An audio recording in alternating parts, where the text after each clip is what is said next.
The whole image that I had in my head was that you had been locking eyes with someone the whole night at a crowded ass party, and you're taking a breather, and they happen to see you outside, and you guys meet for the first time, even though there's like this like huge tension going on. I wanted it to be like a feel-good track, like a light track, something that you could throw on at a party or when you're like just riding in the car, you know, something that just has a vibe to it. And I think that Maddie and I were able to really achieve that and lock it in.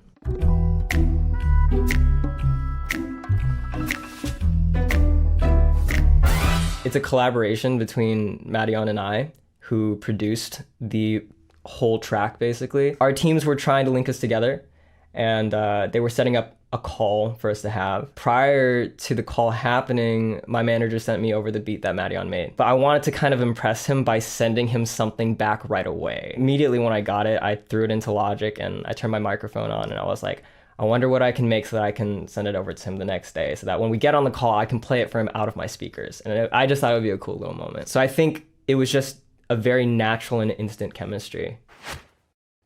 It's just you and I, and no other guys. We got no interruptions, and we both feeling the vibe. Life in general right now, for me personally, is just so freaking busy that like it's hard to find time to breathe in general.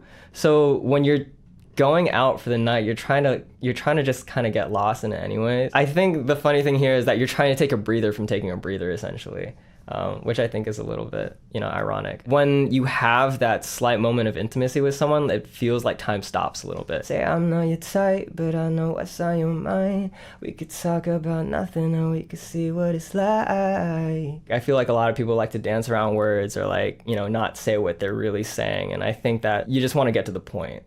And you both know like that there's tension, so why not just relieve the tension? In reality, like talking about nothing really is one of the most like pleasant things that you can do with somebody. You don't want an awkward silence, and you don't want to just ramble on about like a certain topic over and over again. Sometimes like it's a sign that you are 100% comfortable with the person when you can just talk about nothing.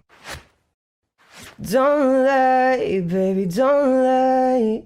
Here's love, never felt right. Switch sides and I'm beside you. You say it's alright. I guess like in the vision of the track, like the person came in with a partner and you're just like, I know that you're not feeling them. I feel you. Like let's vibe out for the night. You know, that's kind of the gist of the lyric. But you could tell that they're both looking for an exit. I would say opposite sides of the room. I would say both talking to different people. I would say not dancing together, you know, throughout the night. I would say not talking at all throughout the night, you know. Way too many eyes need a steady view. We smoking cigarettes at the rendezvous, never meant to cross you. Crowded spaces are kind of not my thing. As much as I do love being with people, just socializing in general, it's weird. Like I wouldn't say I'm particularly introverted or extroverted. Like I like being with people, but I do need my space sometimes, you know, that's just how it is. And the blaring music gets like really bad in my ears. I'm very sensitive about my ears. Like I need to protect them, you know. I've been thinking about getting like earplugs so that like when you go to concerts and stuff, like you can go put them in. And I'll look like a dweeb, but it's cool. It's for my work. But my jaw hit the floor, we don't want to. Think I want you. You say the same love, but it's still the same love.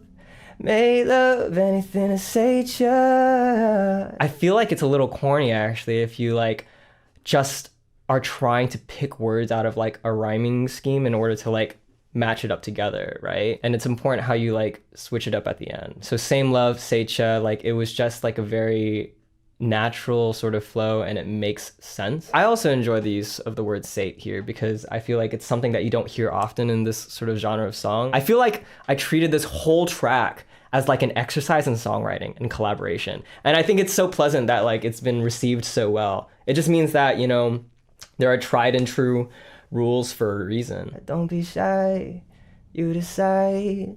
Say, can I make you mine? I'm not the shy person in a romantic situation, not at all. Because I feel like what do I have to lose? Like, it's fine. If I get rejected, it's fine. And just move on to the next. Your skin, so fine.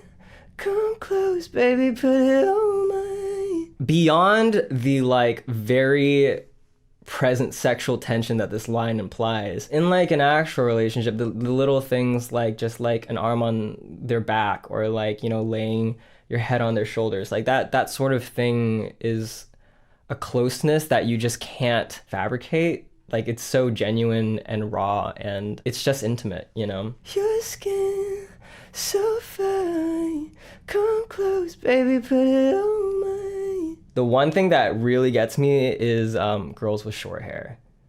Like, I don't know what it is about it. Girls with short hair just, they just kill me every time, every time. It really was an exercise in like trying to write like a varied pop song that adheres to those tried and true rules of like Max Martin in terms of like, you know, where the melody's allowed to go. And so I learned a lot making this song. I learned a lot.